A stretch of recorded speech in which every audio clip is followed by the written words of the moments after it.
Hello and welcome to episode 47 of Dualistic Unity Raw.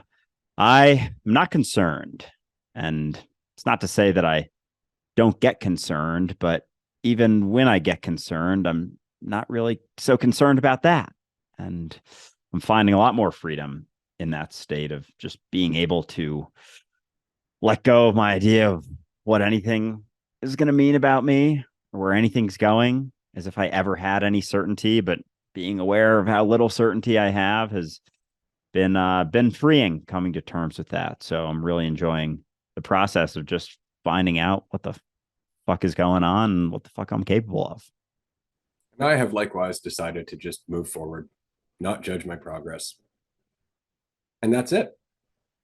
That's really all I've got to add for this intro because the rest of this episode is a fantastic deep dive and I don't want to ruin it.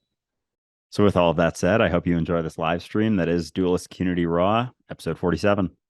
And here we are. It is Monday, second episode of Raw since the second Dualistic Unity retreat. I'm excited about this one because frankly, I had no idea what we were going to talk about going into this. And then we were having a conversation wherein we were talking about reality and the experience of this being very dreamlike in that everything is kind of hearsay. You really can't confirm that this is not a dream. And I was saying to Andrew that a common experience that people have, usually between like 7 to 10 years old, is the realization, is this real? Or the question, is this real? And often we'll ask our parents or we'll ask an adult and they'll kind of look at us and go, you best get back to work. And it's just because it's uncomfortable for them. But the question aside, what dawned on me is that really is when the concept of real hit us, that there was a such thing as real versus whatever it is we were experiencing up until that point. So the concept of real created the necessary opposite of unreal or imaginary. But up until that point, real and imaginary were the same thing to us.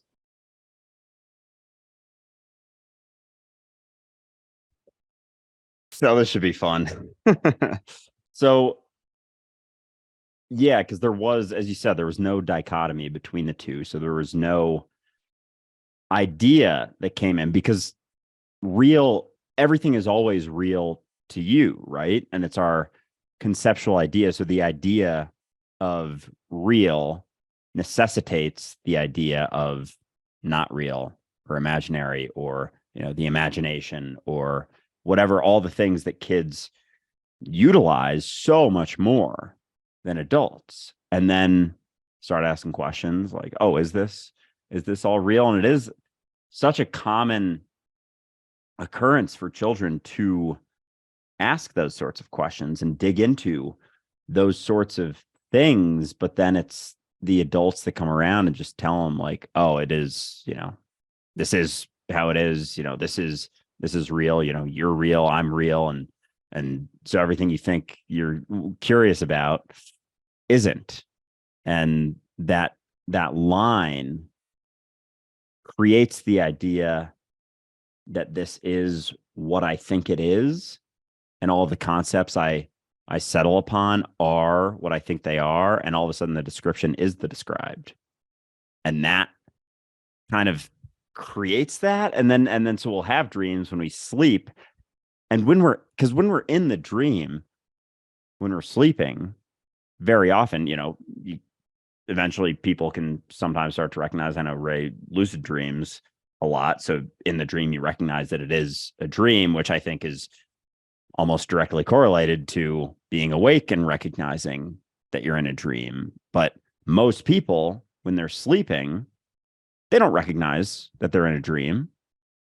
So you get pushback when you say things like, this could easily be a dream. Nothing you can say could possibly convince me that this isn't a dream.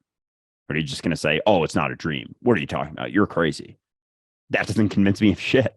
That is not a valid argument whatsoever. And there's so many things in the scientific realm that are even showing us that, atoms are made up of 99% empty space. All of the things in our environment are made up out of the same shit that we're made up out of, the base elements. So it really does come down to the conceptual ideas that create the division that causes us to think that this is quote unquote real, and there are things that are not real, things that exist inside of our mind. But the things that exist inside of our mind are the things like, a creator, a God, the idea of us. They all exist inside of our mind. So if the things in our imagination aren't real, and all the concepts and ideas only exist inside of our mind, and even go as far to say that the environment that we exist within exists inside of our mind. We just have this idea, the conceptual idea of our mind that is, we think, is inside of our head. And yet no one's ever been able to prove that whatsoever. If anything, we've gotten closer to proving that our brain is actually within our mind, as opposed to our mind being within our brain. Like we are tapping into localized sort of, field of consciousness that we tap into, and our heart, is spreads out 6 feet from our body. And that's why you can feel people who are not touching you. And on top of that, even when someone quote unquote touches you, they're not actually touching you. There is no connection, like you have the idea, you hallucinate the idea that you're touching something in front of you, but you're not, there is no actual touch. So it's just your brain telling you that. And so when you're sleeping, we have we don't think that, oh, I'm in a dream right now. It feels very real because it is to us when we're in it. And then we wake up and say, oh, it was just a dream. Who's to say you're not going to wake up one day from this and recognize, oh, it was just a dream? Who's to say you don't every time you go to sleep and you're in a different dream? Who's to say that this wasn't a part of the dream that came before that moment, right? Because that's the thing. It's a dream, which leads me to an interesting question. Can you touch anything in a dream? It's all you. Wait, can you? I don't think You can't touch anything in reality. So you can't touch anything in a dream. Anything that you touch in a dream is just more of you. So you're not actually touching it per se, because there's no disconnection. Same thing with reality, right? We're not touching one another because we're still in that dream. We are the same thing, right? So there's no disconnection. Like when we're thinking about touching one another in general, we're thinking about two beings interacting, but that can't be. And so you have, oh, wow. So you have very much like the closest resemblance to two beings touching possible, but they never actually do on the microscopic. I think that's interesting. Likewise, you're saying the field of consciousness that we embody or receive and whatnot. And I love that perspective. I really do. My problem is that I have a bigger and bigger issue believing it, because we always talk about, the chemistry in our brains and the energy flowing through our body, and the the field of consciousness that we're receiving through our DNA and embodying and all that shit. And I think that's just really, really detailed ways to describe the aspects of this dream. I don't think those are the actual things that are driving anything. I think that's just how we interpret it, because we don't want to just be the whole thing. The alternative is to be the dreamer. So there has to be a body, right? There has to be a body. There has to be something that is limiting me. Because the alternative is that there isn't, and that this is all me. And so I would like to receive consciousness from a field around me. I would like to believe that my heartbeat echoes 6 to 12 feet in every direction, quote unquote. But that's just interpretation. There is no direction. There is no physical universe. It's just awareness experiencing itself. It's just a dream.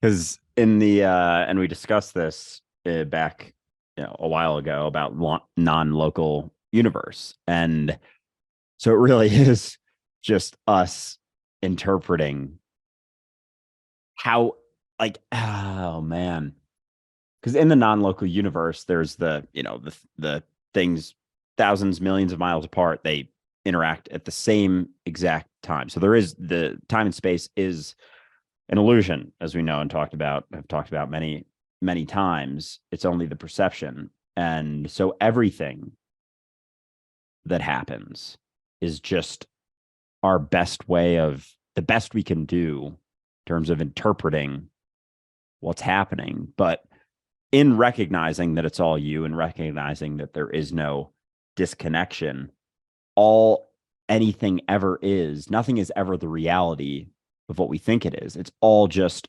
our interpretation. It's all just us settling upon something in order to avoid that it isn't all us, or in order to avoid that it is all us. That's all these things are, even with, the field of consciousness and, receiving consciousness or The source. Yeah, it's all just to make us more comfortable. But it's funny because even that conversation of, non-local universe awareness, like they're still all just interpretations that we settle upon. But people, like, that's right in front of us, and people still aren't willing to look at that, even, or the recognition that your brain exists inside of your mind, not the other way around, that everything exists inside of your mind, because it's just you. Like, it must, everything you're seeing is being received, like it's kind of right in front of us all the time. And even those things, even those that maybe are quote unquote closer to being the reality of what it is, in a sense, but are still interpretations, the ones that get a little bit less comfortable, we're still not willing to look at, despite them being basically more or less proven. Like, we're getting almost closer to it, if you know what I'm saying. And people still aren't willing to look at that, because the closer we get to it, the less comfortable it becomes. The more we have to let go of our comfort, our false certainty, all of those things that are showing us more and more how much this may just be your dream. It's interesting. This is going to be a fun conversation for everyone who just started joining us. We're already in the deep end. Here's a question for you. Where do your dreams take place? So if your awareness isn't located in your body, where are you dreaming? So dreams are non-local, right? Dreams don't have a location. So the question is, if you're dreaming and your body died, would you keep dreaming? Would your awareness continue to flip from one reality to another, as that is actually reality, if not tethered to this one anchor that is making a very linear timeline because you're attached to it as being you? You might have to say that one again. Okay, so you are awareness. You are the universe attached to a specific character. And in that attachment, you are experiencing a linear timeline from the beginning of that character to the end. This is what this is the story of this character that you have attached to, because you've attached to every other character. And this is one of those things that you're attached to, and you're experiencing it from that point of view. But you are awareness. You're not the character. You're just attached to this character for this ride. And when you go to sleep, you let go of the character and you go to other rides as other characters, because you never think to yourself, am I Andrew? Very rarely in a dream do you think to yourself, am I Andrew? You're always you, but that's really it. So my question is, if you went to sleep and you were going from reality to reality as awareness, not as Andrew, as awareness in a dream, and your body as Andrew dies, would you continue dreaming? Would you continue going from reality to reality to reality, not coming back to the story of Andrew until maybe you got attached to another story and poof, now you're an infant going through another story?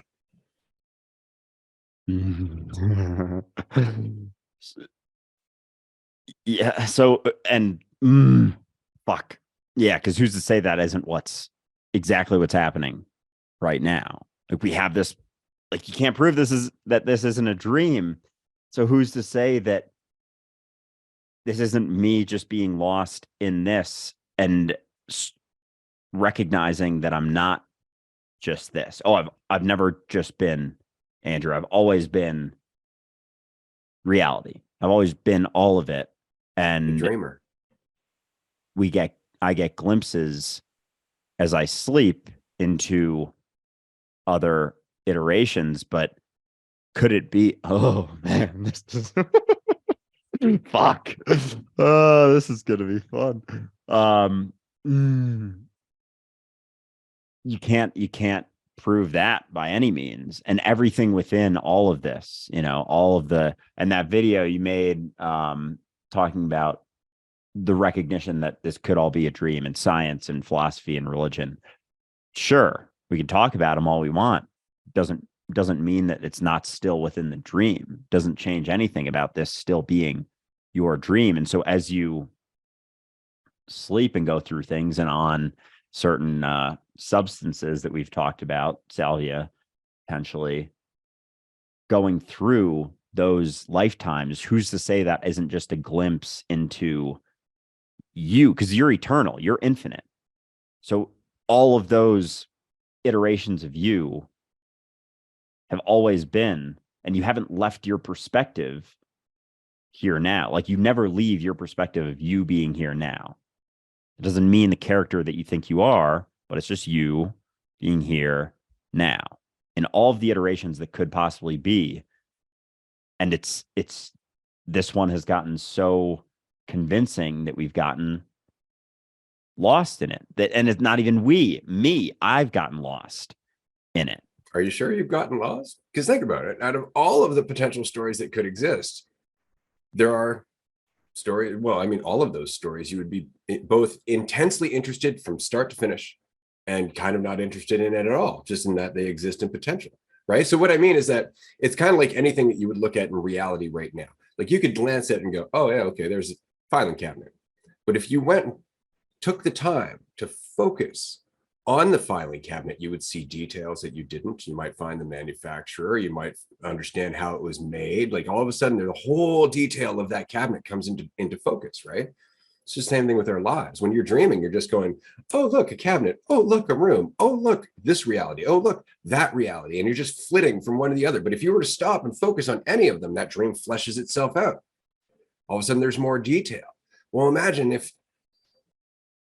not even imagine if, well, what if, not even what if, there is a part of you at every given point, regardless of your current focus being distracted or narrowed, there is a part of your brain that's taking in everything, a part of your brain, a part of your awareness is taking in everything all the time. So just as in every dream that you kind of dive into quickly and dive out, there's a part of your awareness that experienced that whole fucking thing. In order for you to process the context of the small little sliver that you're willing to experience. So as much as that sliver exists, the entire story that makes that sliver possible also equally exists from the point of view of an awareness that's deeply immersed in it, which is yours. Simultaneously, as you're flitting in and out of them, you are also simultaneously completely immersed in them by virtue of you being limitless. So, because so we're saying as you go in and out of different experiences, there is a necessary component of your awareness that's experiencing the entire thing, and you have it's like, oh, that's good. I'm just going to interrupt for a second. It's not a component that experiencing the entire thing. It's the entire awareness that's experiencing the entire thing. It's your sliver that's not. It's your narrow view of it that's not experiencing the entire thing, just because you're still identifying with Andrew dreaming. So the component is me, and it's not. And we perceive the division in order to be able to. It's not even like, I was going to say virtue of the experience. We have to experience division in order for there to be experience. Not that there is division, but this is the only. See, again, remember I keep saying like this is all just the potential of a division, right? But because there is no reality, because there is no real, the potential in itself is real. So as soon as there's the potential of a division, there's you experiencing that potential as real.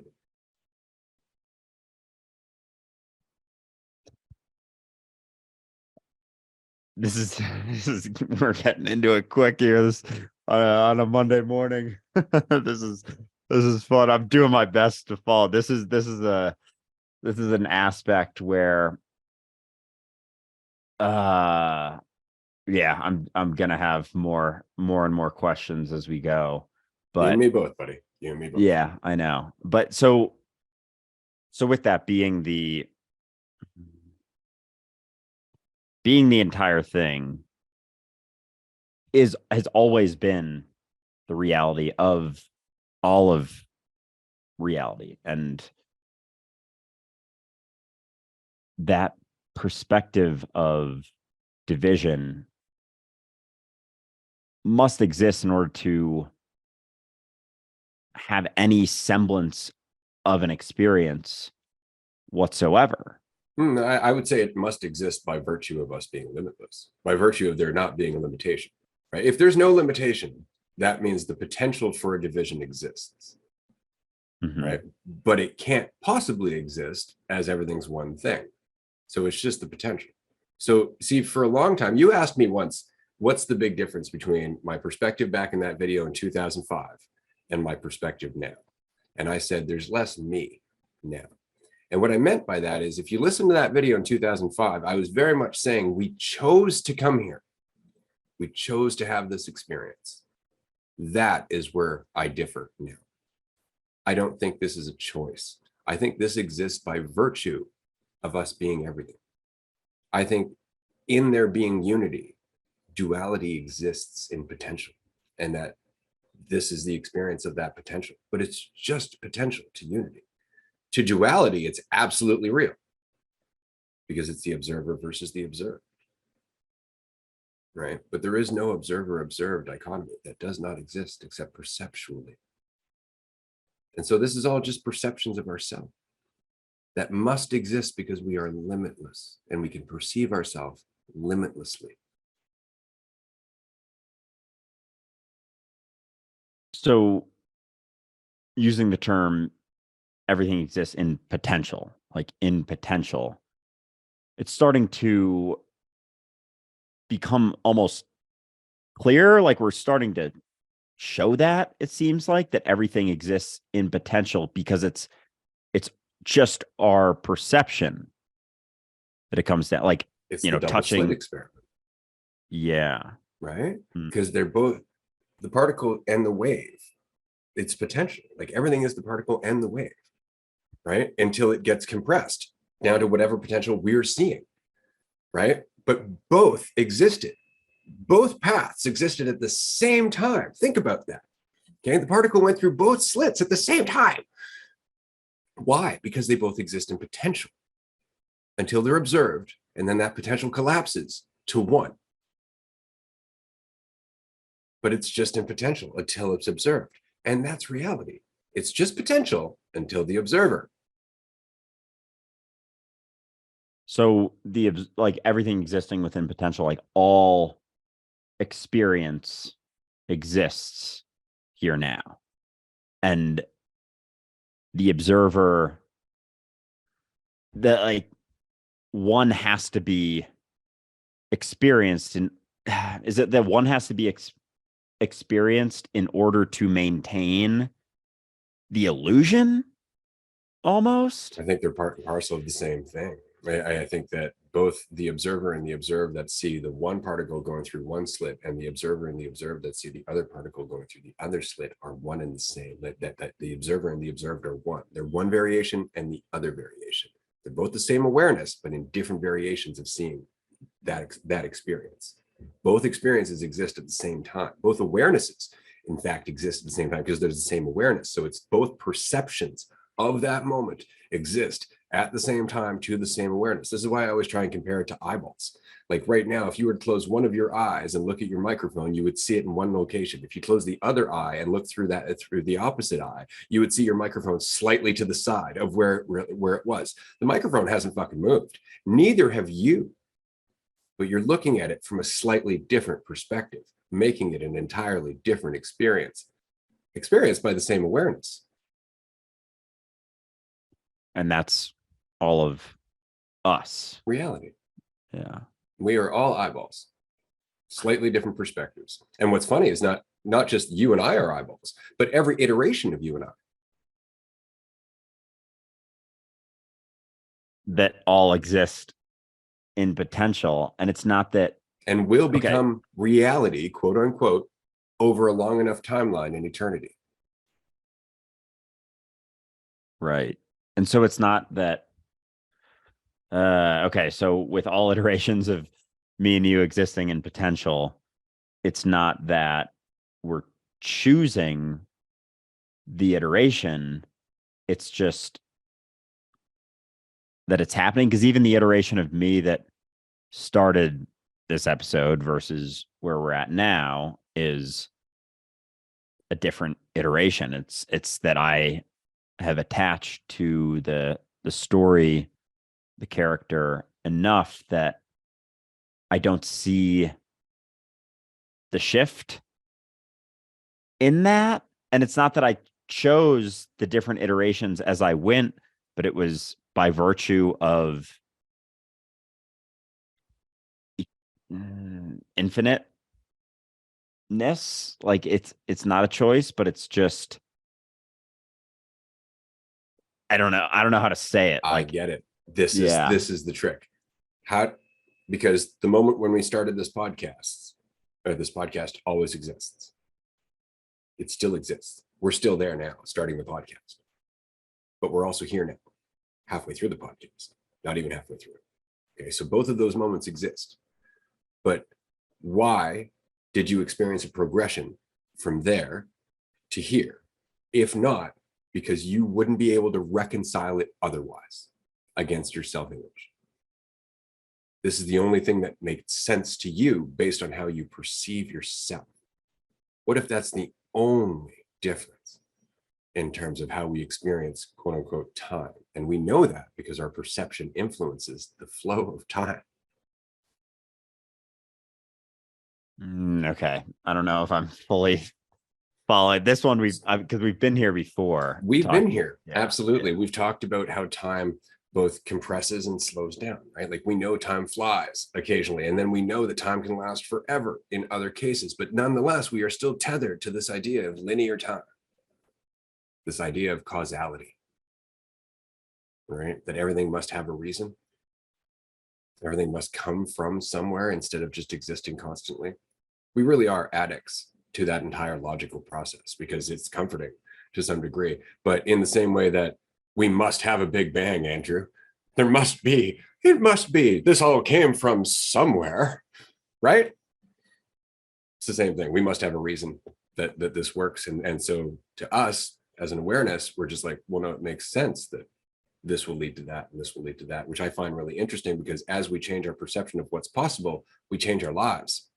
Isn't that very interesting that all of a sudden we tell ourselves certain things are possible and they become so? I don't know. That seems kind of suspicious. Yeah, so it's not that we're creating reality by any means. Like it always exists in potential, each and every iteration of me and you, each and every moment exists in potential in, and always has and always will. And as we shift and not even convince ourselves of anything, but just let go of the ideas that we've convinced ourselves of in order to keep certain things at bay, more and more starts to open up, more and more starts to become possible because it always was. And even, like, and I immediately just think of like the mile time or something like that, things like that. But even, the walking on water to wine. Inventions, corporations, large projects, any of these things. It's interesting because anybody who's ever like, look at the invention of the light bulb, 1,000 different failures to get there. But the entire time is, I'm just going to keep going. I'm just going to keep going. What if that was just the awareness, processing like, this is what I need to do to get here. Must have hard work, right? And how many of us fall victim to that, must work hard in order to succeed. And that's not often the case anymore, right? Now it's, being smart, being aware, striking the right time in the right place, that kind of thing, right? And so if you're always convincing yourself, no, got to get a job, got to work hard, got to put in the hours, got to do all that, you might be missing opportunities that, you could go viral for example, or explode overnight. You don't know. And so again, it comes down to what are you willing to admit is possible, and that changes the trajectory. And I really do wonder if that's the case, if all of us collectively are just exploring different possibilities now, because we're not so caught up in the common narrative of you get a job, or you go to school, you get a job, you go for your pension, you wait till your retirement, you get your house. All of a sudden, that's not making sense to us as an awareness anymore. And so we're exploring all of these different avenues. But I don't necessarily think that this is the linear experience that we think it is. And it's so interesting because, you know, you were saying, and I know I've said this too, everything exists in potential. But the whole thing is everything exists in reality, because potential is reality to us, right? We are reality. And so everything that is potential for us is real somewhere at some time, as here and now as you. That's the thing. No matter what experience it is, it's always here now, I. Always. And so if it exists in potential, it exists in reality on some planet, somewhere in the span of eternity. Isn't that interesting? But we know that time and space don't exist. So what I just said doesn't make any sense. Somewhere, sometime in the span of eternity means here now as you. So everything in the span of eternity is here now as you. It's just that we perceive it broken up over time and space because we have the experience of duality.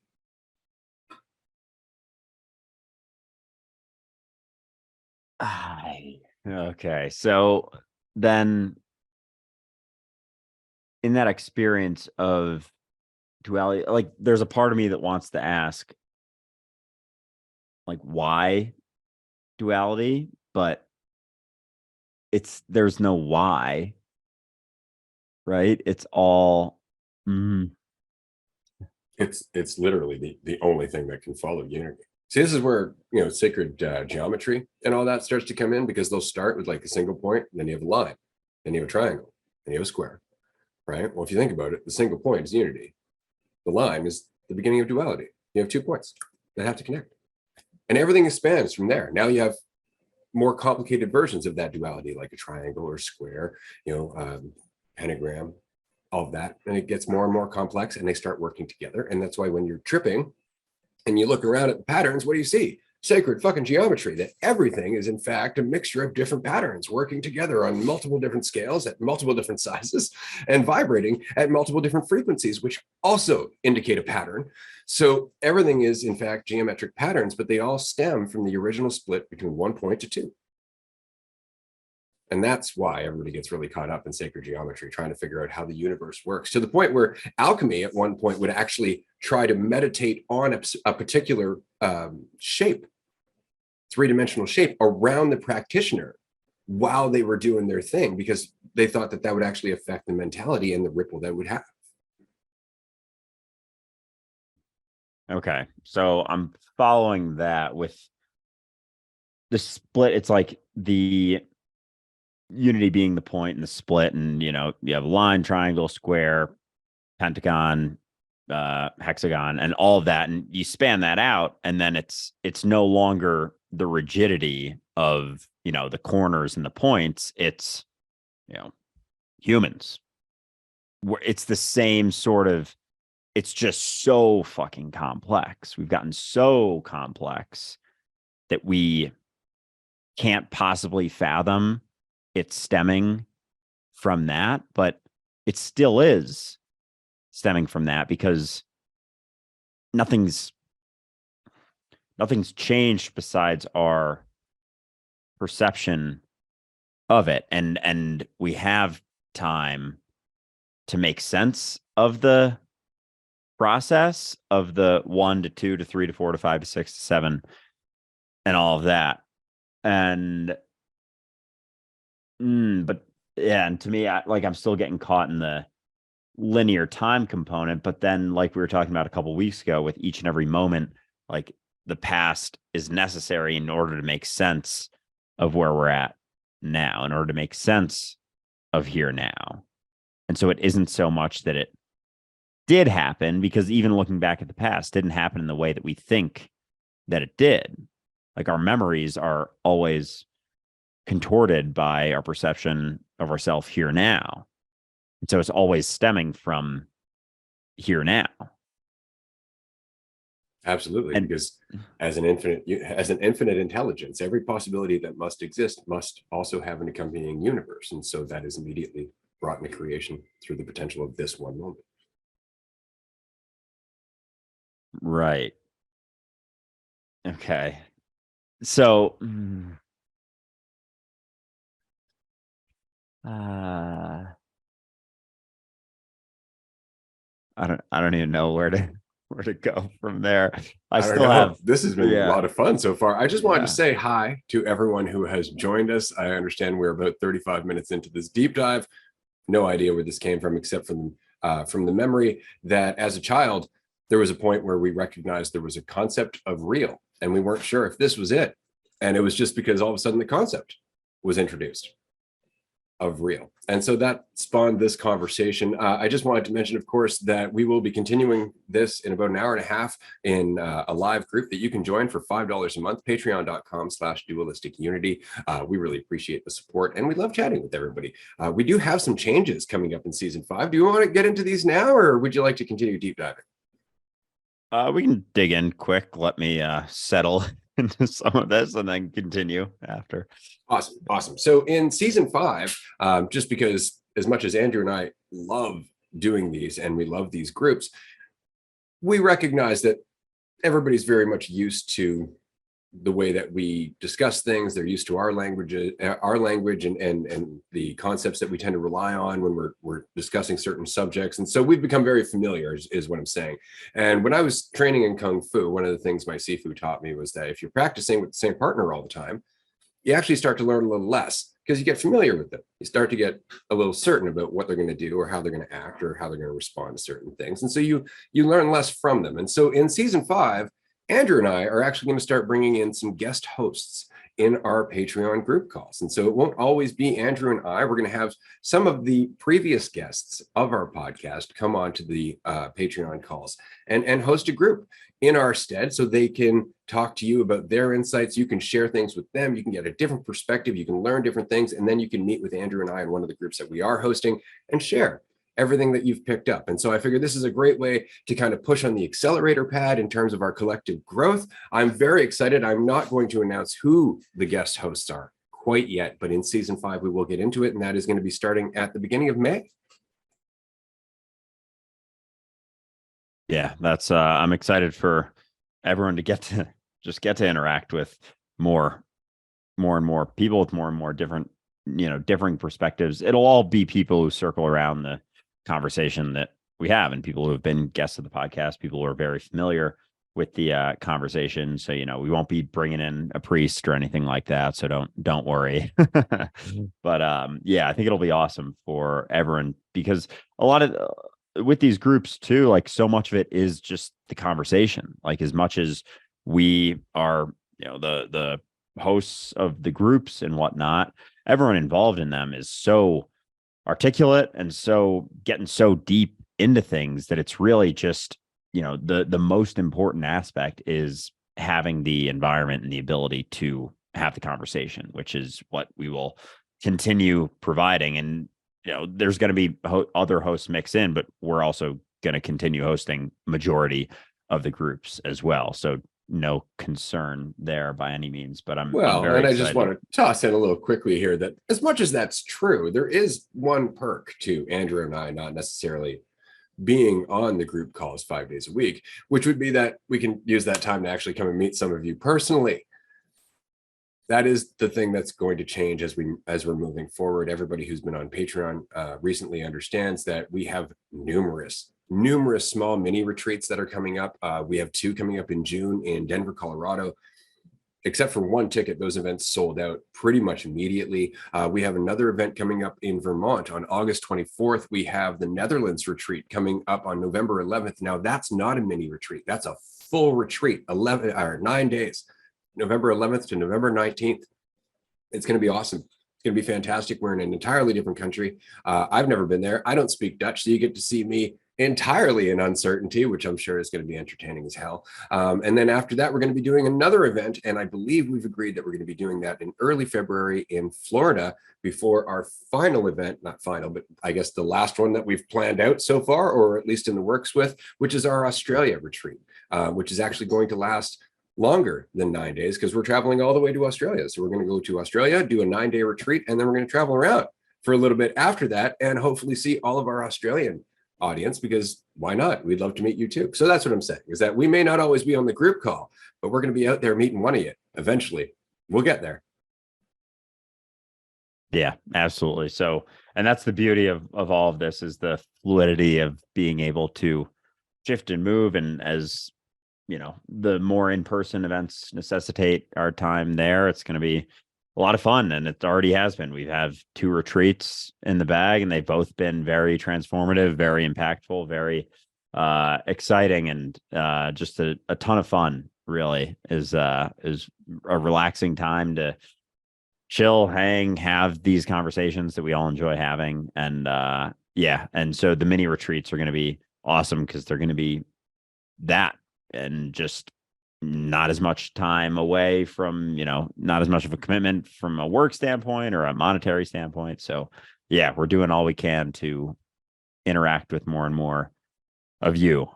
So yeah, excited to see what all of this brings, but it should be, yeah, all positive shifts that are going on. So looking forward to what it leads to.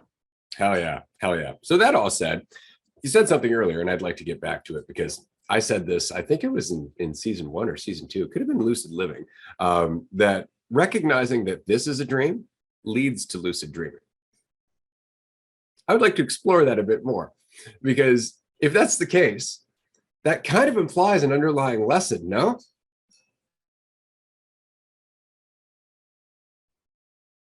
Yeah, and that is That's a damn good question, isn't it? If you, by virtue of accepting that this is a dream, are able to actually have more influence in your quote unquote dreams, then that would imply that the lesson extends here as well, right? Because they're directly correlated. Because all you're accepting is not that this is a dream, but that this is you. See, that's what when we're saying that looking at this as a dream, what we're saying is letting go of the idea that it exists outside of your awareness. That's really all we mean when we say this is a dream. It's not that this is any less real. It's that dreams are real by virtue of them being an extension of your awareness. So they're real to you. And this is very much real to you. It's just that it's all you. So this is absolutely real to everyone. right, because this just hit me, and this is another thing I've been settling upon. Dream is just a word. We have a whole story around that word dream, a whole narrative around that word dream. But a dream, the word dream isn't what a dream is. We've just settled upon that. And so saying that, oh, this could just as easily be a dream, you can't prove otherwise, almost has this underlying connotation that this isn't real. But it is. And it's almost just bringing into the conversation the fact that the dream that you think you have when you fall asleep is as real as this is.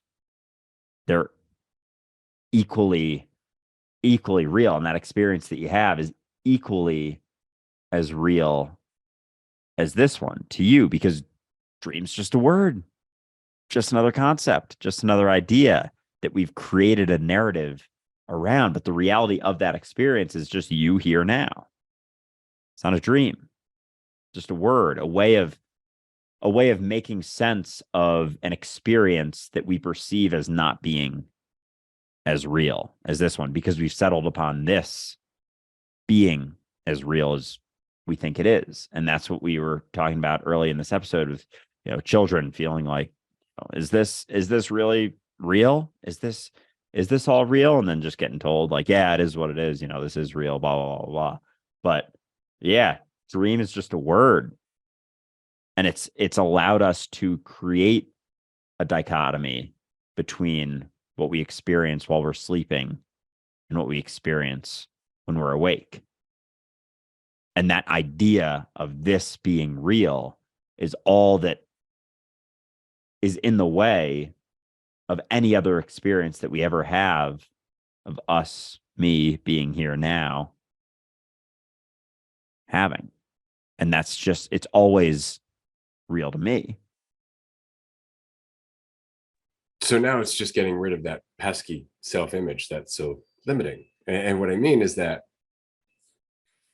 see, it's funny because if we look at it as the imagination, we have no problem with this. Okay, so let's just say I ask you to imagine that you are on a snowy mountaintop and you are covered in animal furs and you have darker skin. Let's say you have a white beard. You're quite old.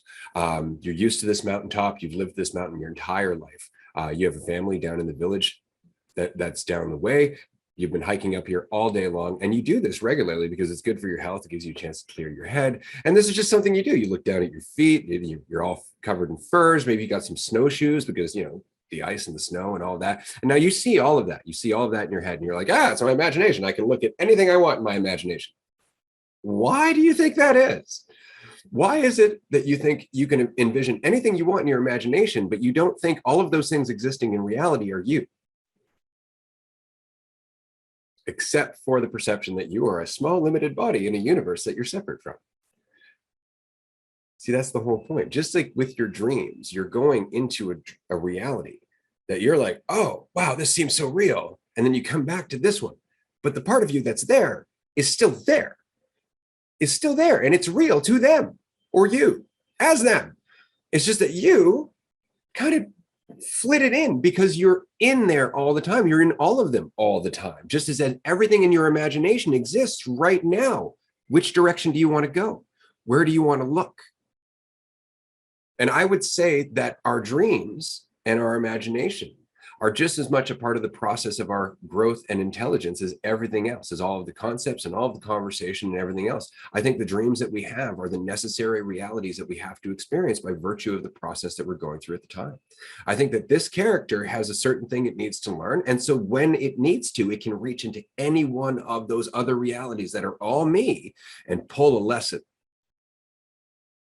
because they're all my reality, in that they're all your reality. And there is no separation. And so imagination, dream, all of it is just me tapping into another infinite perspective. And we've talked about this past, like right now, I can very clearly, with my eyes open while watching this, also see me from right there looking down at me talking in it. Like, it is clear as day. I'm seeing this, and I can see my entire desk, my computer, me making these movements right now. And now I'm seeing it from that side over there, and I'm seeing it in my mind. Like, I can very clearly see it in my mind. And because I've been to Ray's house before, I can see from behind his head right now his computer screen and me, Andrew, on that computer screen. I can see that right now, clear as day. I can see Ray nodding his head with his white t-shirt on and see the computer screen. And so and we write that off so fucking quick. Oh, just your imagination. What the fuck? Oh, Jesus. This is like, I know we've had this.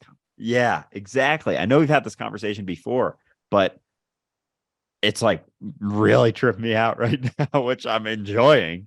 But oh my God, because it's just tapping into, there is no division between any aspect or iteration of my awareness. And so going in and out, and so that last part you said, in regards to learning a lesson, I'm curious about your perspective on that, because that to me sounds a little bit along the lines of like a Dolores Cannon type thing. And so, and I know you don't. Anything right now? Yeah. Okay. So what's the difference? Difference between what? Between what you're learning in a dream and what you're learning now. See, it's not you're learning anything from me. You're still learning anything you need to learn. You're pulling everything you need out of this reality or out of this experience and processing it according to everything else that you're currently processing. There's no difference between that and a dream. When I say a lesson, I don't mean like somebody's teaching you something. I mean, you're going through an experience that's helping you change in a way that you were already changing. It's just that this experience, you're going to pull something out of that's going to help you change in that same way. It's the same as every other conversation. Right. It's not And like it's the not, universe is teaching you a lesson. It's your will. Do you want to learn it? yeah.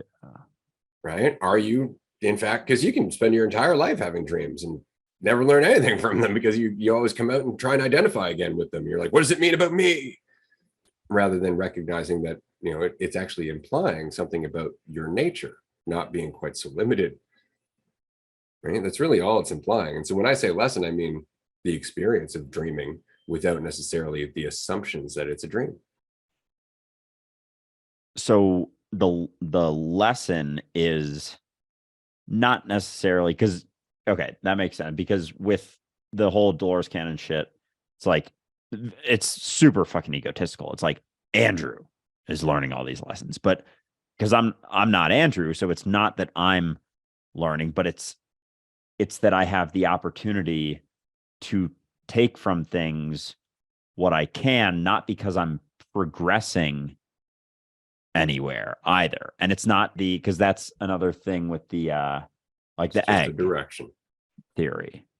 The egg theory, and people, when I talk about these types of things, always get a shitload of comments about that. But that is also from the perspective of being divided, because it ends with you become a god, and then a god of a god, and then it's like you're becoming the supreme being, as if you're not already it experiencing it. And so Oh, it's not that's a that good you're point. So when I say lesson, what we're really saying is just unraveling another layer of self-awareness. right. And so because you're not progressing anywhere, it's almost like you're letting go of the perspective of a progression, because it's the idea of a progression that hinders you from recognizing more clearly what this is. Like all those stories, narratives, paths, journeys, in quotes for those listening, are taking you further from the reality of what's happening, because it's you experiencing that, your idea of you experiencing that, as opposed to just being it, experiencing it. So it's not that there's lessons that you should learn or you need to learn, but they're there when you're paying attention. Because why not? Good question. Right? That's exactly it. It's like you were saying earlier in this episode. It's kind of obvious when you're looking at it. Right? It's only because you want to look at it. You can make it not obvious. Just get distracted. No problem. As soon as you're focused on yourself, everything becomes clear as mud. Right? So you don't have to look. You don't have to let go. You don't have to surrender. You don't have to let go of your idea of yourself as a small, limited thing. You can continue to do any of that. Or not. But that means a massive shift in perception, because you said it. There's nowhere to go. There's nothing to become. There's no journey. It's the acceptance that everything that you are right now is everything that is. And there's a lot in there, but that requires you to be still and silent enough to let it unfold, because we are still experiencing time, which is beautiful, because it means that everything you are gets kind of paced out over a duration, as opposed to the reality where it's all happening now as one at once. This is funny and not surprising at all. But I was talking with my brother yesterday about like a white noise and having a background fan when you go to sleep. And I used to have that like for years and years and years. I thought I needed that white noise, and it wasn't until maybe 6 months ago that I stopped. And I actually really don't like when there's like a background noise going on. And before then, I couldn't stand silence when I was sleeping. And I had a dream last night. Someone else said this, quote unquote, someone else said this in the dream, something along the lines. I wrote it down on my phone, but I'm on live over there, so I'll check after. But it was something along the lines of, I didn't appreciate silence until I became silent in myself, or until I became more silent within myself, like in regards to the narrative, the story, all of that coming up. And then there was like a appreciation for the, external silence, as the narrative was less noisy. And now I enjoy that. And we've talked about before, falling asleep, and how I've come to appreciate that time and just like the exploration of my imagination before I go to sleep. And before then, there was none of that, because it was always about me. And so many people, before they fall asleep, that's one of the toughest times for them, because there's nothing to distract them from what's going on in there. And so much of it is in regards to the narrative and the story. And so through that, I forget where that started from, but it's all always there. And we're just really distracting ourselves so much, like cluttering everything so much that it's not that we don't have the capacity to see it, but there's so much in the way that's taking us from it, in a sense. That's a good question. It's interesting because I don't know, this one's tough. You see, religion has always tried to say that there's some reason that, despite all of our limitless capacity as God, and that all gets distorted through religion, which is kind of fucking funny, that there's this force working against us, dragging us down. They'll call it like, matote, or the devil, right? The adversary, however you'd like to refer to it. It's something that's working against God and keeping us in this fucking limited, underdeveloped mindset where we're, at the end of the day, selfish and greedy and insecure. I don't necessarily look at it as something that's working against us. You see, again, it's kind of funny because I find, okay,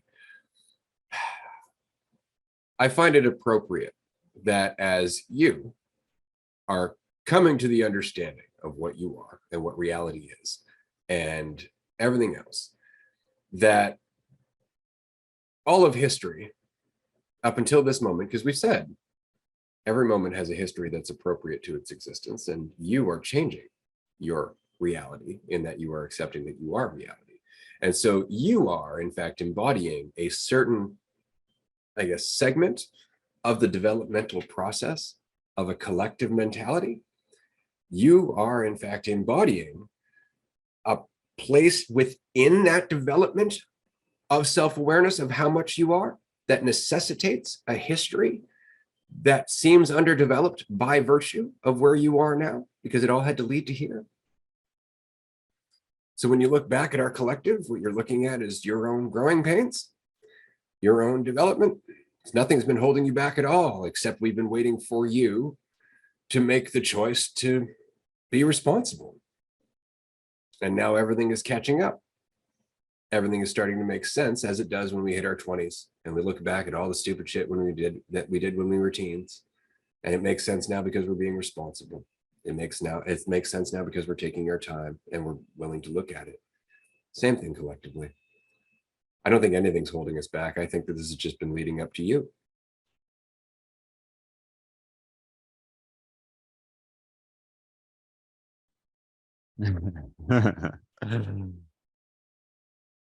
And because that's it. And this brings me back to the conversation we've had before, when I like to, ask you just like, what do you think, how much of this do you think Krishnamurti saw, or Alan Watts, or anyone? And they didn't exist as something separate from you. They were all you too. Jesus, Buddha, Hitler, Stalin, all of it were iterations of you.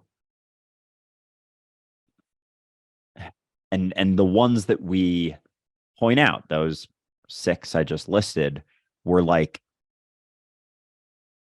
sort of like a peak expression of a given mentality, like an embodiment of a bunch of people in a certain mentality, kind of.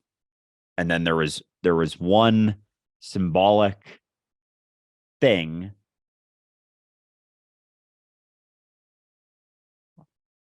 Yeah, and it's all expressed from that, and we see it, and based on the given mentality around that, it gets seen in a certain way.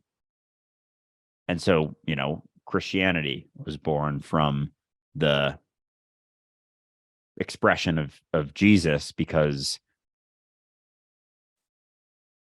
I don't want to say, it's not that we weren't ready to take that responsibility, but it's almost like now I'm seeing it as, because Christianity is so far from the reality of what Jesus was, that it's like a push and pull, almost like a back and forth, to come then to you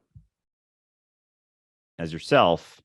And all of those points in history, everything that's happened has been leading to you recognizing that they weren't what you thought they were. They weren't something else. They weren't anything else. They were all you in progression, growth. They all were necessary. Spectrum. Let's say spectrum. Yeah. Necessary in order for you to make sense of it, in a sense. Like they were there because, for me, like listening to, even just in this specific example, listening to Alan Watts, I probably first came across him like 5-6 years ago and didn't know what the fuck he was talking about. Couldn't make any sense of it. But there was a part of me that just kept listening. I would go on a walk and listen to like an hour and a half of his speech. And I didn't think that I understood any of it. And yet I kept coming back to it. Like, why the fuck did I keep doing that? And so I think I perceive all of that as separate, including his life as separate for me. But it's not. It was all within that spectrum of me coming closer to recognizing the reality of me for when I was willing to, when because part of me is like, well, everything aligned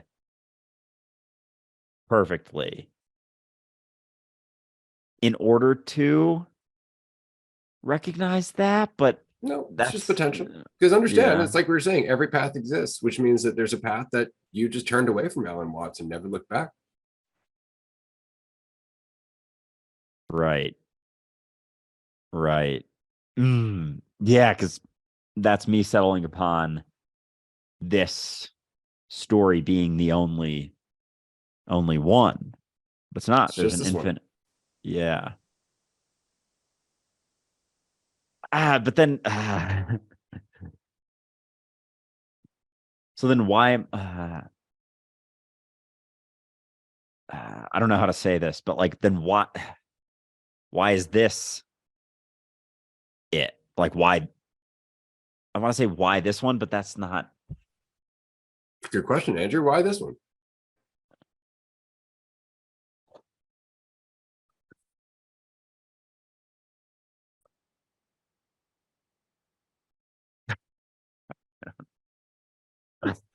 I hear you. I hear you. This is it. The ego is like, but Why? It's like, because you exist as a version of a potential that could exist, and right now you are in one that's going in this direction. That's it. And since you are, willingly going along with it, you get to keep experiencing it that way. You can turn back anytime you want. That doesn't mean that this variation doesn't continue to exist. That's why I prefer to just ride it out. But riding it out in this trajectory means letting go, means continuous sacrifice and surrender of everything I think I know, of everything I think I value, of everything that I think I am, right? And so they're all doors. Every door exists where I turn away. Every door exists where I lose faith. Every door exists where I give into doubt. But there is likewise a door that exists that I don't do any of those things. And so I kind of want to see what's through that door. I've been through the other ones numerous times. I'm kind of curious as to what goes through that door. And since I can do anything I want here, I may as well. Right. Because even with that question I had, like, why this one, that's just identity wanting to create a story to make sense. And like, I'm going to blame you.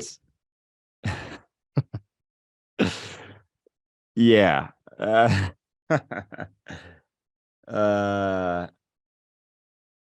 I want to,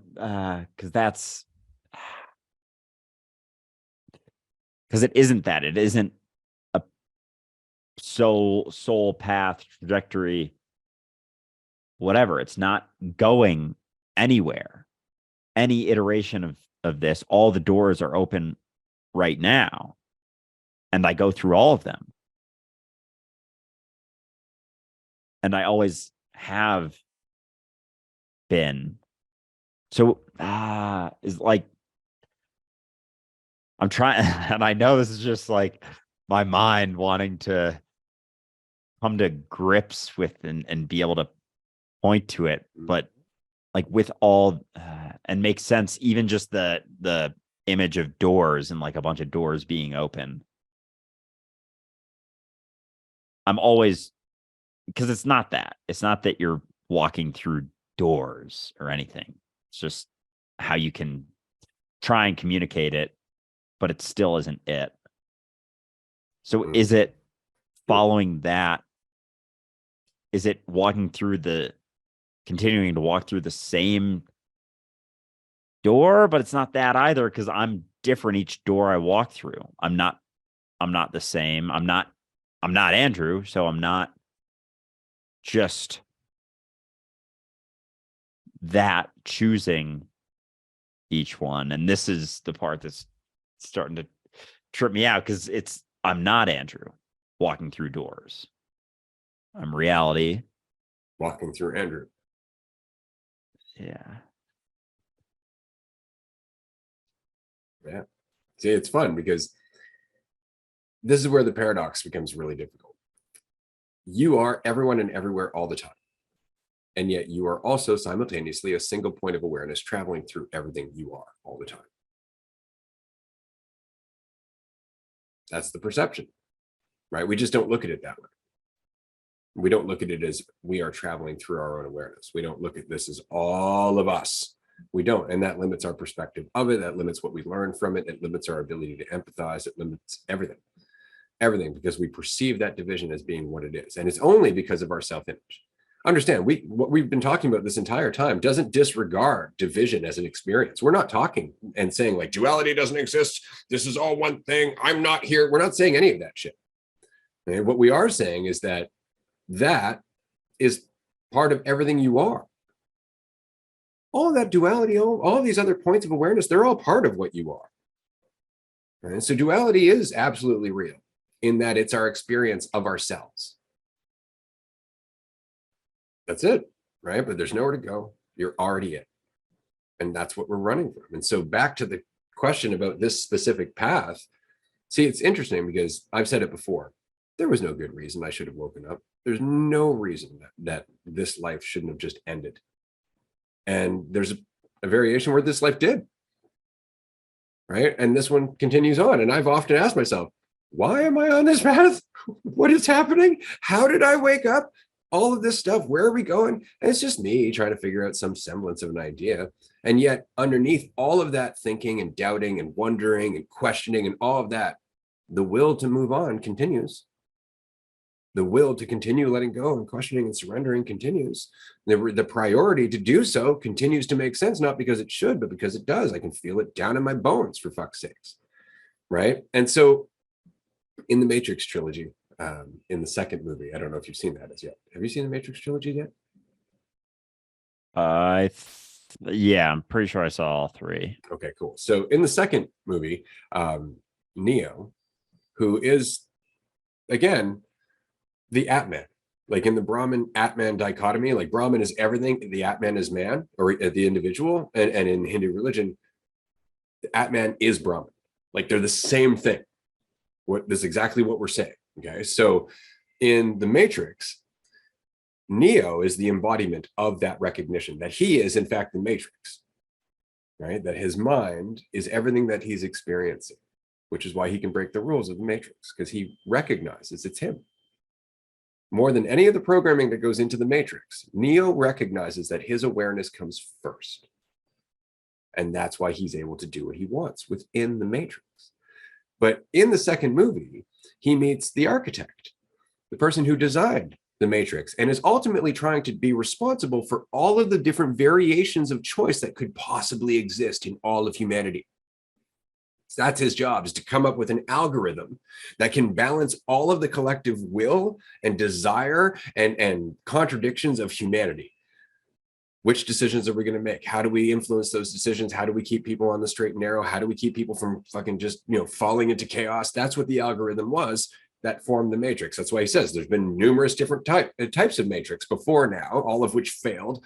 Some would say because of our poor programming, but it's all the variability, right? And so he says, out of all of those variables, eventually, mathematically, there must be one variation that recognizes that it's the Matrix. It will always happen eventually, through the decisions of everybody else leading to it. Eventually, that possibility must always exist. And that is the best part of that fucking movie, is the fact that Neo is in fact one of several Neos.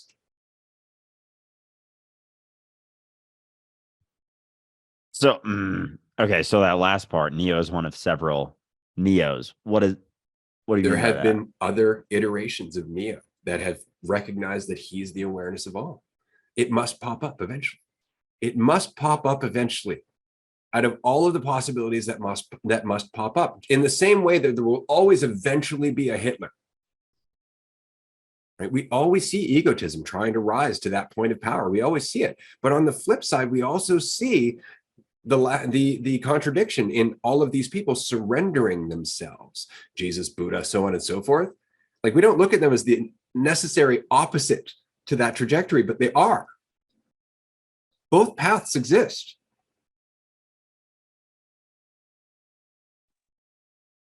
And they're almost just symbolic of the ends of the spectrum. Nice. In a sense, absolutely. right? That's all they're symbolic of, is the end of the spectrum between unity and duality. The commitment to division versus the questioning of it. Right. And so is the commitment to division then like that symbolism of, we point to Hitler or Stalin or any of the people who just got so caught in that, but there's also iterations. Are there iterations that weren't violent in that way? I guess it's all on a spectrum. So even that, it's like what we can say is, yeah, they're symbolic of the end of that spectrum, but there's lots of cancel culture violence. No. And yet it feels oppressive as fuck, doesn't it? Yes. Yeah. Violence comes in many forms. Right.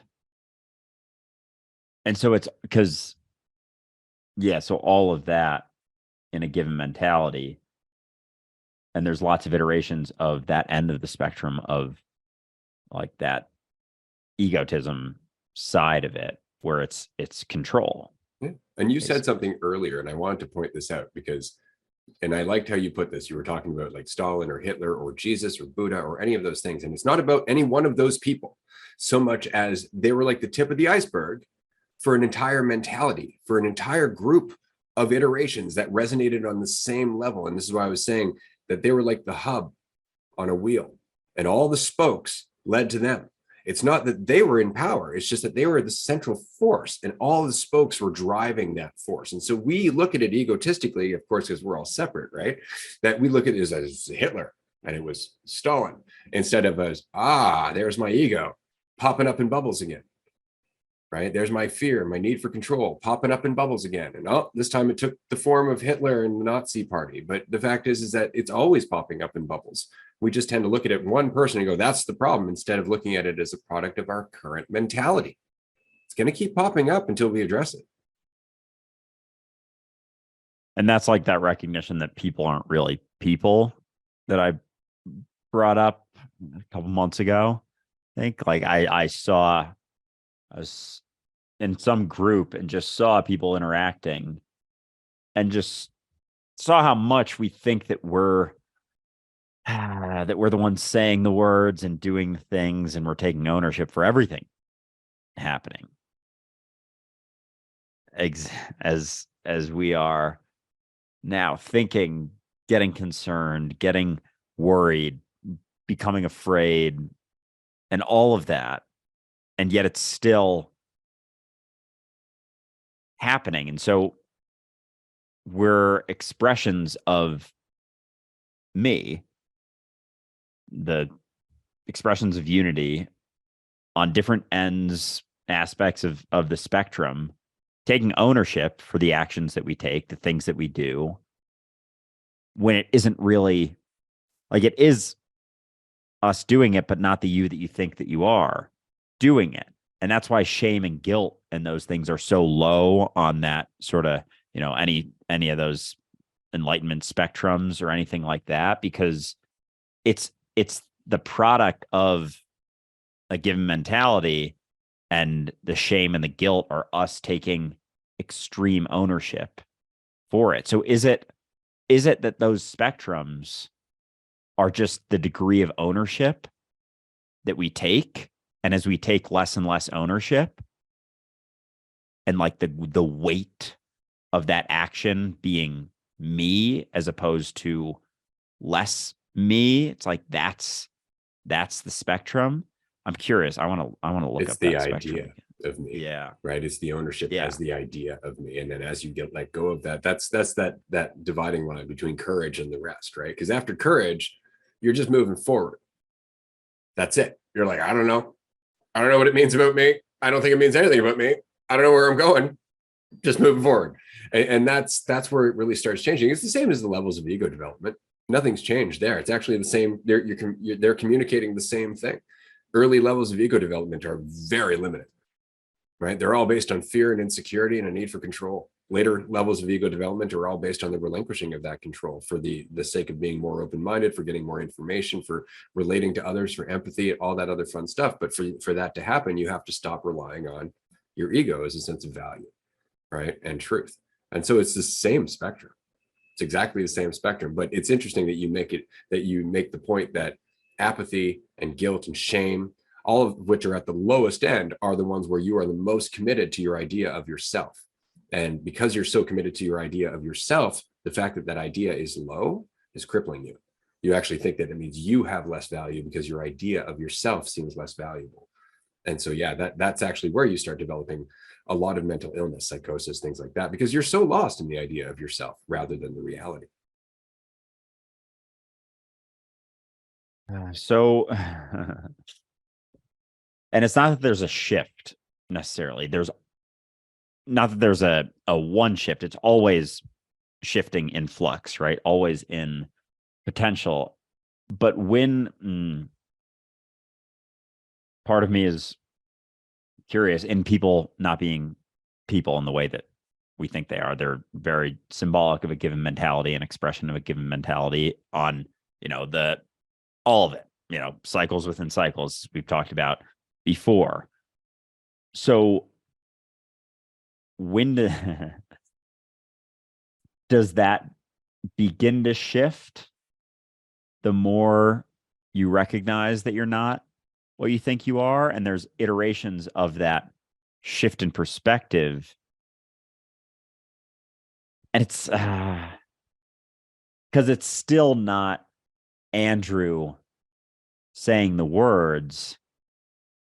So I guess that's the process of letting go of it, is allowing the symbolism and the expression of being the whole allowed to come through Andrew the more you let go of the character. But it's still, you're still not, it's still the recognition that people aren't really people.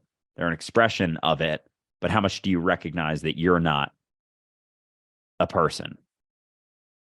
And that shifts the conversation. That shifts where you focus. That shifts what you give your attention to as you let go.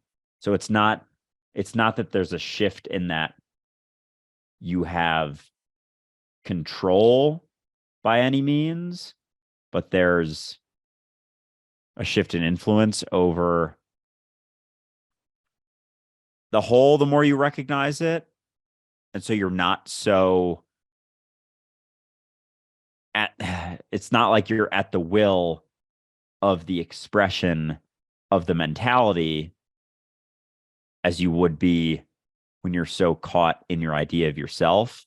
Like you have very little influence because you keep striving for that control, and the influence increases as you let go of that need for control. But until then, you're just an expression of a given mentality, which you still are. It's just a shifting mentality because you're never what you think you are.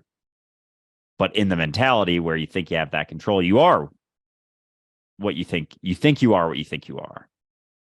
And that's the shift and the letting go of that. It's fun, isn't it? Yeah. Absolutely. Because now we're starting to talk about, okay, so what the fuck am I actually doing here? And who am I talking about? And that's kind of it. Like, okay, so I'm playing the part of a mentality that I can clearly feel myself willing myself through. Right. And yet everybody I'm talking to is also willing themselves through that reality because they're me. Right. And so the experience that I'm having right now, I really wonder, like, am I traveling through time, or am I traveling through potential realities? Am I traveling through, like, are we in fact building dualistic unity, or are we simply allowing ourselves to get into a mentality that a world with more dualistic unity would be appropriate for?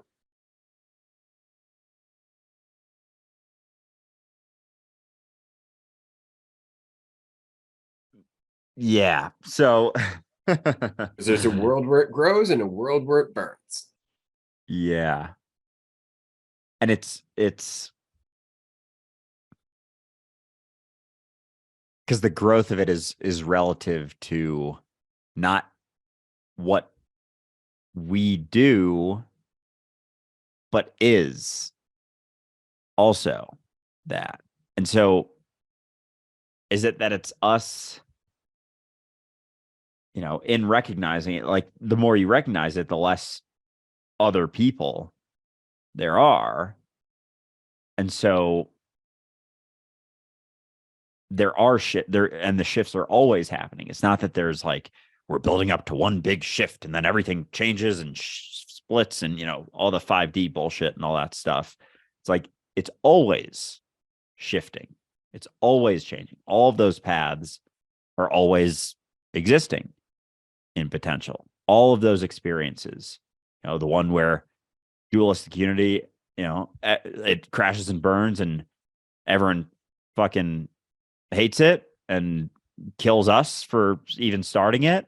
And then the experience of all of it, everyone in all of reality being like, dualistic unity, yeah, we're getting every variation in between. Like those are obviously, the ends of the spectrum in that potential, but both exist and everything in between exists as well. And they're all expressions of me not choosing, but willing to let go of not being the whole through all the iterations of me that I am right now. Yeah. And what's fun about this is that, again, because everybody's you, everybody's equally as responsible for this change.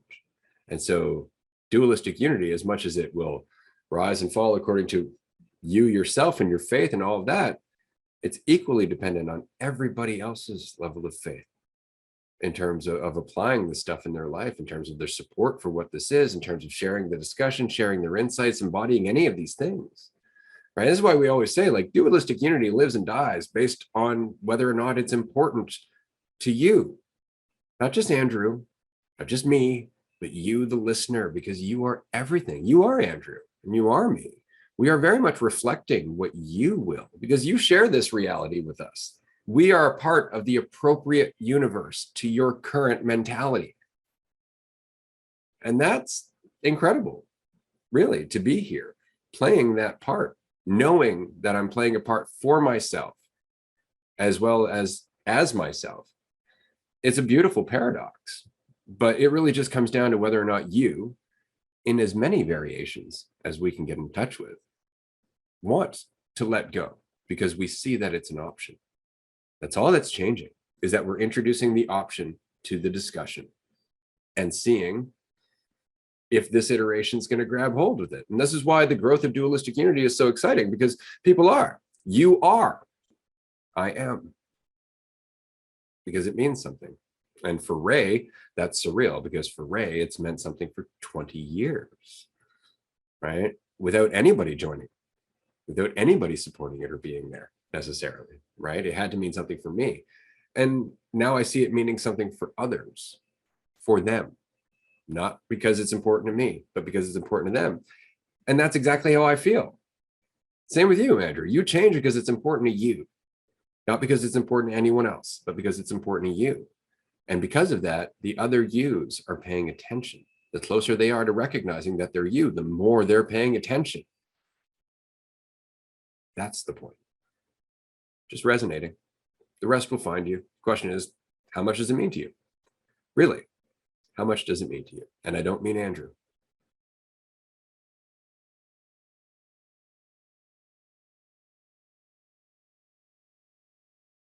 Yeah.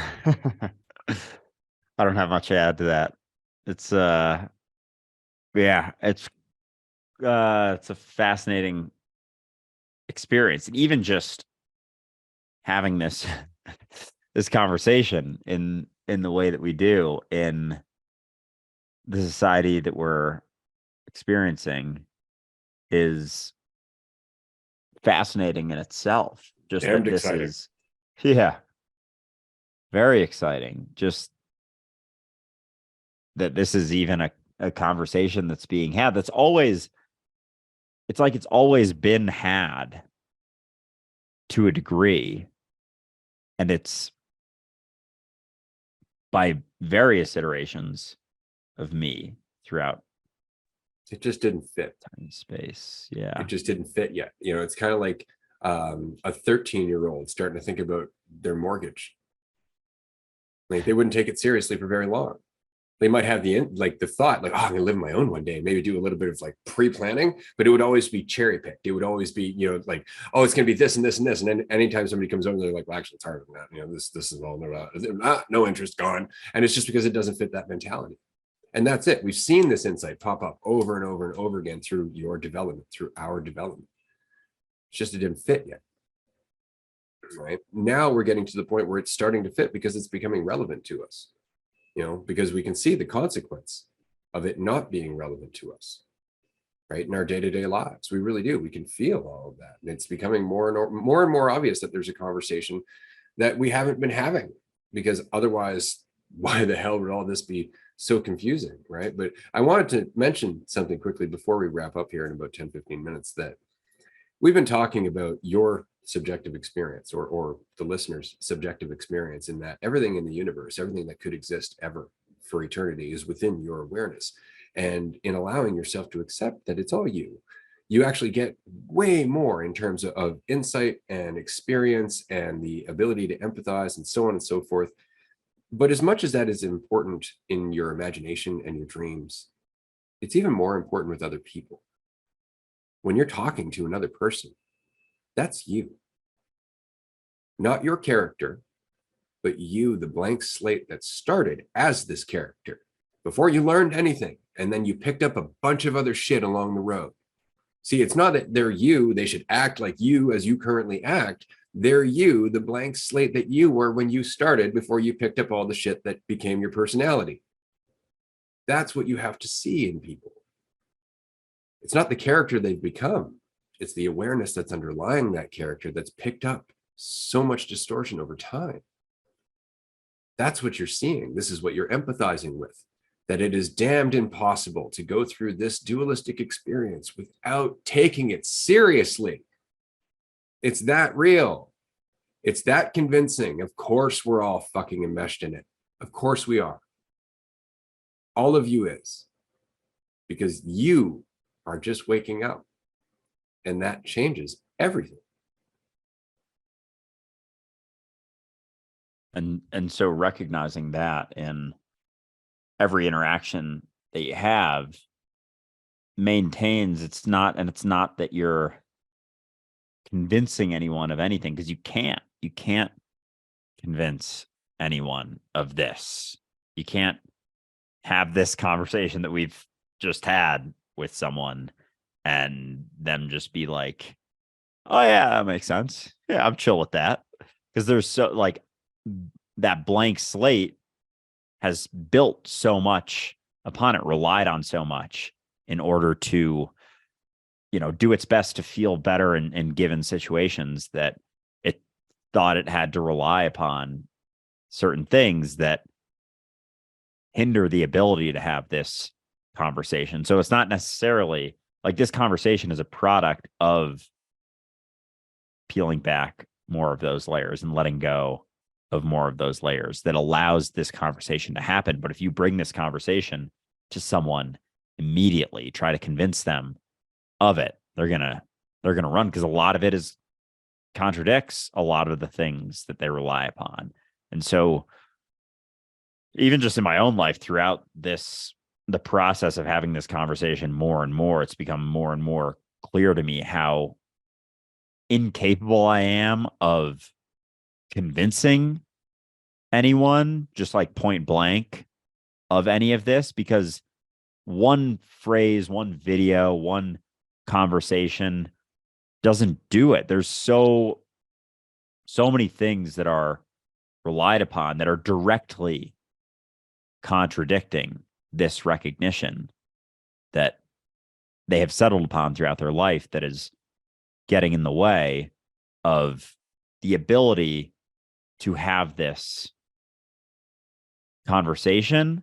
But it's always there. Like the recognitions are there in potential as well. It's just not this like snap of a finger thing. And yet we're still out. A lot of people are still out there. They start to get glimpses of this, feel a little bit better, and they're out there trying to convince people of it. But why?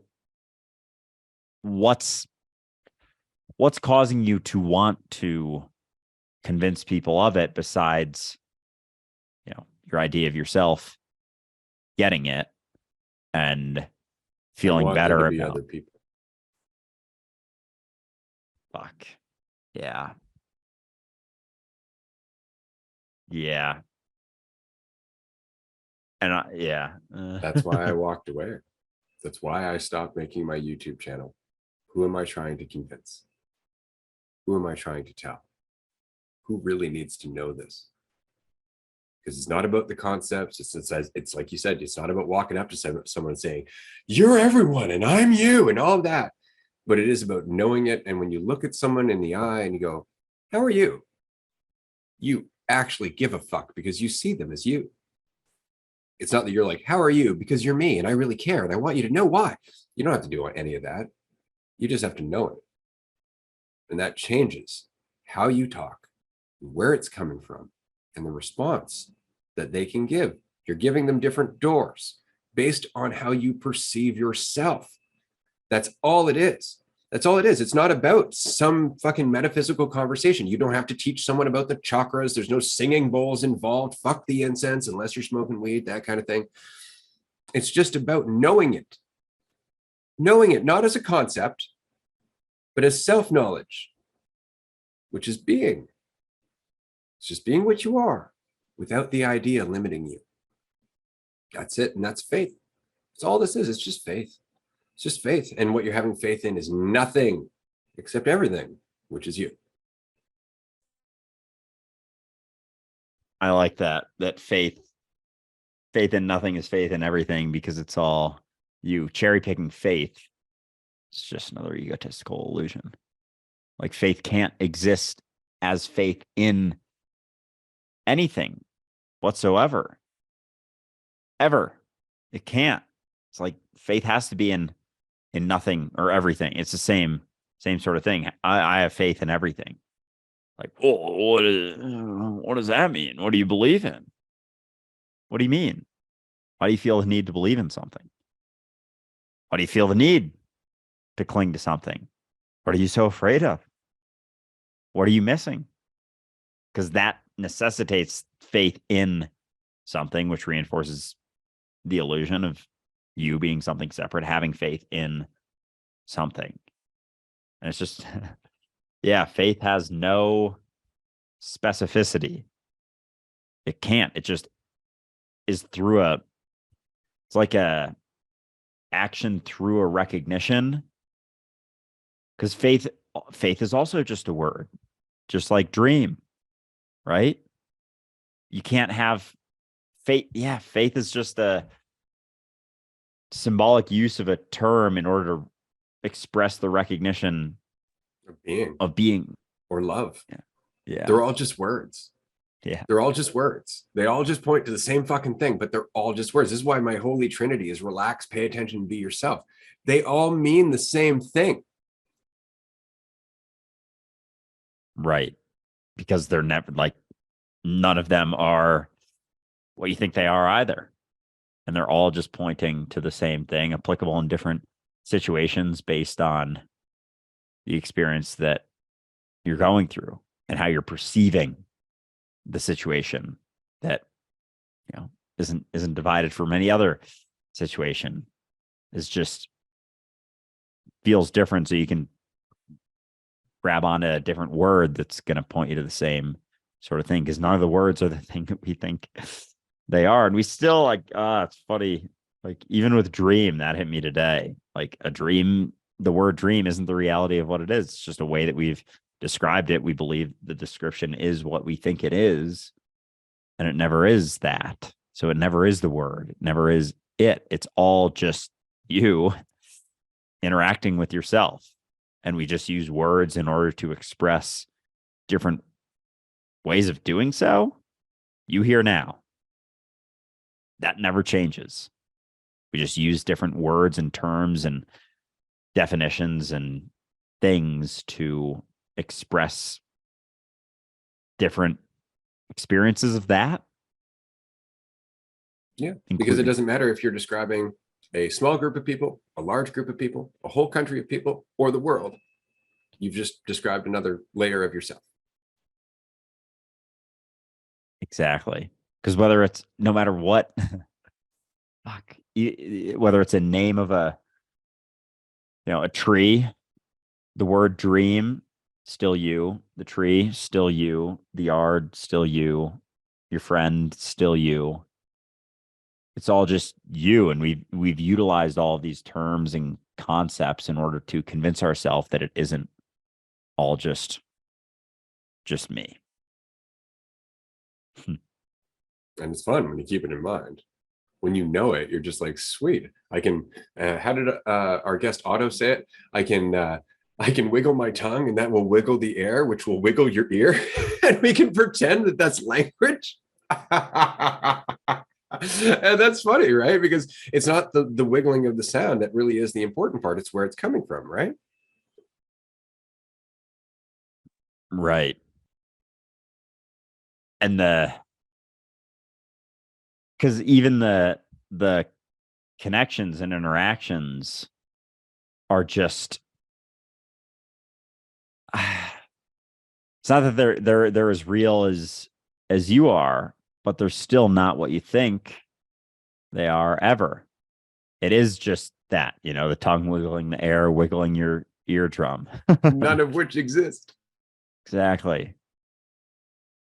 And it's all just your perception of something that you're trying to make sense of. And we've settled upon so many things trying to convince ourselves that I exist as something separate. Like that's the use of all the terms and all the phrases and all the concepts are just as a means of convincing myself that this isn't just all me. Not even that isn't it. Not even that it isn't a dream, because that's just another word that we've utilized in order to convince ourselves that the experience we have when we're sleeping isn't also just me. I love the fact that we had no idea where this conversation was going to go. We got together like 5 minutes before we started recording, and I actually asked, "What do you want to talk about?" They're like, "I don't know." And then we ended up just playing our part for this entire episode, as always, because again, you are also the listener. I am also the listener. Hi, listener. I know you're there listening, and if it wasn't for you, we wouldn't be here speaking as much as we here speaking makes you there listening, because it's all part of the same reality. Right? So it makes you wonder, where's this all going? And I don't know, but there is two directions. I think that's all it is. For a consciousness that is everything, there are two directions, either further away from the recognition that it is everything or towards the recognition that it's everything. And our direction currently collectively is very much in the direction of division and the fear of ourselves and the avoidance of responsibility, because that all sounds terrifying from that state of mind, until we recognize it's not. And so this is part of the journey, whatever the journey might be. And it's not really a journey so much as just an option. What do you want to do? You want to tense up and be afraid? You want to relax and have faith and be yourself? Because that's all you need to do. It changes everything, because you are everything. You don't need to believe that. Just be, and you'll watch. Just watch. It'll all unfold. That's all that's happened with me. Like, I talk about this stuff, and a lot of people go like, "Oh, well, Ray's been having this conversation for," I don't know what the fuck I'm talking about. I really don't. Like, all I've gotten really good at is getting out of the way and allowing the insights that go through to come out. That's it. They're not my insights any more than they're your insights. They're just insights. They're just things that are floating around, and you can do what you want with them, but what you do with them is what's important. That's what's important. It's not me saying it. It's not Andrew saying it, because there is no me or Andrew. There's just the communication of you with other parts of you. And that's it. It's rather easy. It's just not necessarily simple to get right away, because there's a lot in the way. Development. Development is the big part I want to get across in this. Like, we are still developing. We have the experience of time. And so therefore we have the experience of development. Right? We have the existence of a linear narrative. So what do we want to do with that experience? Because it's not a bad thing. It really just comes down to what we want to do with it. An author would write a story. A painter would make a painting. What would God do?